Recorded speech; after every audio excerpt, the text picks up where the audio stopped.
सत्ययुग की कहानी, धर्म और सत्य का स्वर्णिम युग। बहुत समय पहले जब ब्रह्मांड की रचना हुई, तब पहला युग आया, सत्ययुग। इस युग में धर्म चारों पांवों पर खड़ा था। सत्य, सच बोलना, तप, आत्मसंयम, करुणा, दया और शुद्धता, पवित्र जीवन। धरती पर सभी लोग ईमानदार, तपस्वी, शांत और निरोगी थे। सभी मनुष्य ईश्वर को जानने के लिए ध्यान और योग करते थे। कोई मंदिर या मूर्ति पूजा नहीं होती थी, क्योंकि लोग अपने मन में ही ईश्वर का अनुभव करते थे। विशेष घटनाएं। भगवान विष्णु ने हंस रूप में अवतार लिया, जिस हंस अवतार कहते हैं, और ब्रह्मा जी को ज्ञान और वेदों की शिक्षा दी। ऋषिमुनि, सिद्ध और तपस्वी इस युग के नायक थे, जैसे त्रिक ऋषि वशिष्ठ, ऋषि भृगु। देवताओं और असुरों के बीच कोई युद्ध नहीं होता था, क्योंकि दोनों में धर्म का प्रभाव था। रहस्यमयी बातें। पृथ्वी पर मृत्यु का भय नहीं था। काम, क्रोध, लोभ, मोह जैसे दोष नहीं थे। गायें दूध देती थीं बिना दबाव के, फसलें अपने आप उगती थीं। मनुष्य स्वाभाविक रूप से धार्मिक थे, उन्हें धर्म सिखाने की जरूरत नहीं पड़ती थी। निष्कर्ष,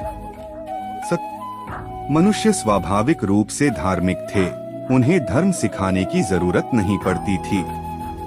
निष्कर्ष, सत्ययुग एक ऐसी काल्पनिक नहीं, बल्कि दिव्य स्थिति थी जिसमें मनुष्य और प्रकृति पूरी तरह से संतुलन में थे। जैसे ही समय बीता, मनुष्यों में अहंकार और वासना का जन्म हुआ, और धीरे धीरे धर्म के चार पावों में से एक एक करके गिरने लगे, और तब त्रेतायुग का आरंभ हुआ। सत्ययुग की कहानी, धर्म और सत्य का स्वर्णिम युग। बहुत समय पहले जब ब्रह्मांड की रचना हुई, तब पहला युग आया, सत्ययुग। इस युग में धर्म चारों पांवों पर खड़ा था। सत्य, सच बोलना, तप, आत्मसंयम, करुणा, दया और शुद्धता, पवित्र जीवन। धरती पर सभी लोग ईमानदार, तपस्वी, शांत और निरोगी थे। सभी मनुष्य ईश्वर को जानने के लिए ध्यान और योग करते थे। कोई मंदिर या मूर्ति पूजा नहीं होती थी, क्योंकि लोग अपने मन में ही ईश्वर का अनुभव करते थे। विशेष घटनाएं। भगवान विष्णु ने हंस रूप में अवतार लिया, जिस हंस अवतार कहते हैं, और ब्रह्मा जी को ज्ञान और वेदों की शिक्षा दी। ऋषिमुनि, सिद्ध और तपस्वी इस युग के नायक थे, जैसे त्रिक ऋषि वशिष्ठ, ऋषि भृगु। देवताओं और असुरों के बीच कोई युद्ध नहीं होता था, क्योंकि दोनों में धर्म का प्रभाव था। रहस्यमयी बातें। पृथ्वी पर मृत्यु का भय नहीं था। काम, क्रोध, लोभ, मोह जैसे दोष नहीं थे। गायें दूध देती थीं बिना दबाव के, फसलें अपने आप उगती थीं।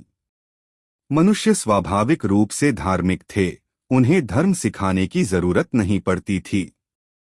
निष्कर्ष,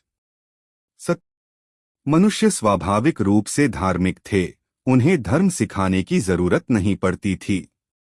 निष्कर्ष, सत्ययुग एक ऐसी काल्पनिक नहीं, बल्कि दिव्य स्थिति थी जिसमें मनुष्य और प्रकृति पूरी तरह से संतुलन में थे। जैसे ही समय बीता, मनुष्यों में अहंकार और वासना का जन्म हुआ, और धीरे धीरे धर्म के चार पावों में से एक एक करके गिरने लगे, और तब त्रेतायुग का आरंभ हुआ।